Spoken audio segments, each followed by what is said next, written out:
John, will we get to see the rematch with Ongorbaevs? I feel like you're the only one with a chance at 58 years old. Absolutely incredible. I added the absolute because the guy paid $10. Yeah, no, I was asked by Ingen if I would pull Criticale in the end of June, July 28th, East versus West. He proposed it to Ongorbaev, and he said no, he didn't want to arm wrestle because he's focused on the WAFs. So yes, most definitely. I said yes, I'm ready. Even though it was going to be 2 weeks before Todd Hutchins, I was like, no, I want that match. I want to redo it. I've got it figured out in my brain how I would approach it a little better. So yeah, definitely it's going to happen. I don't know, probably more like the end of the year, because as everybody knows. 1 second, I'm getting a call from upper management. We do not like that matchup anymore, John, actually. What's that? The management team here in the podcast has decided we do not want you with Ongorbaev. He is a bad dude. Well, I like going after bad dudes. So I'll give you a secret. I think I can tell you how to beat him. Yeah. Use your superstardom.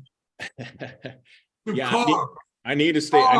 I need to stay fresh. I can't outlast the man. I've seen too much of him to know that he has way more endurance, possibly as much endurance as Devin. So that's definitely not the correct approach, to just out angle him and try to run his gas tank dry, because he's got a big tank. Yeah, you were so bullyish and hoggish. The first match, right? So awesome. I need to stick with that. You had so much of your hand inside the strap. It was awesome. And what I noticed is he didn't like it, but he didn't want to say anything to you. The referee was like, damn, man, I got a lot of bite here. Yeah. Ready, go. Right? Like everybody was okay with it. So I think, just like Devin does, it will be interesting for you at some point in your life to push the referee to have a conflict with you or not. I have to be careful with that, because I'm not, unlike Devin, that I don't have a huge gas tank. I'm the dragster that runs out of gas really quick. So if I start playing that game a little bit too aggressive, it ends up hurting me. So yeah, it's different for me to do that. I gotta be a bully, but I also have to be a very if you get some extra chalk, few kisses to the crowd, I believe that you could get to that set grip early, and you could be have you ever watched Bagent arm wrestle? Bagent? Yeah, a long time ago. Right, so just watch Bagent. He's turned like this. I've never seen a human being more carved and inside of everything. No, I act like that, and I wonder what referee in the world flags you and fouls you 2-3 times for kind of hogging that start. So, well, I'm not gonna be moving my shoulder for it, because my hook is not probably to par of Criticale. So I would be staying outside. So I stay pretty square. I'm not in need of that. So tell me, what do you envision? So tell me why you won the first match. What was the setup? What did you? I committed a little bit more with my cup to really control it, to shut his top roll down before I top rolled him. The second time. So when you say the word cup, I'm saying the word carve. Is that possible? No, carve is committing to hooking.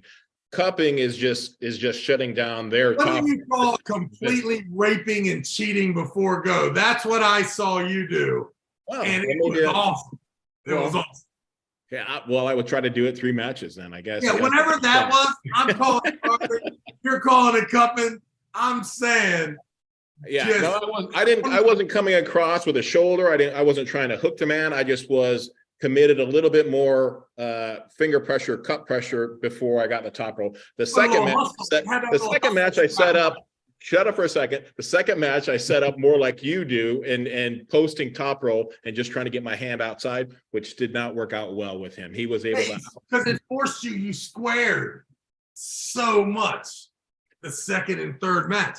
I was like, man, like his fist to me is head up inside, and then all of a sudden, second match, it's lined up even with your right ear, and I'm like, oh, he's outside now. It just seemed like that, especially once it played out and you got to rewind it and look at it.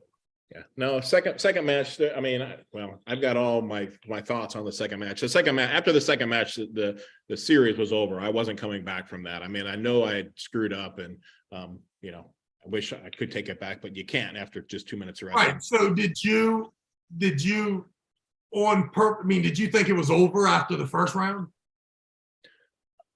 I felt like I was pretty comfortable. I had good control. I felt like I could control this guy and beat him. I mean, over and over again.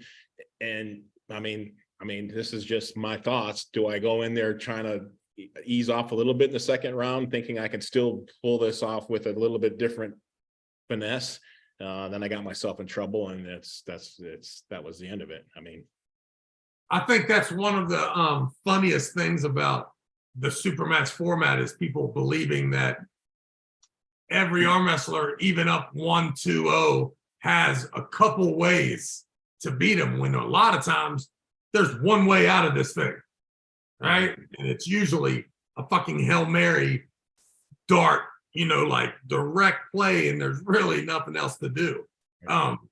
So it's subconsciously, even if you dominate, it seems like it's innate in our body to kind of not let off, but not do the exact same dominating thing 3-4 times in a row.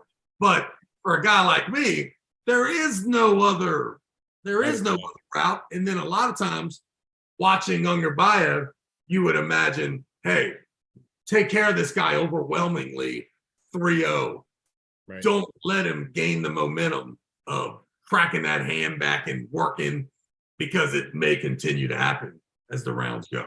Right. All right, well, we could talk about that all the time. So listen, here's the truth. We already asked Ongorbaev, and he chickened out.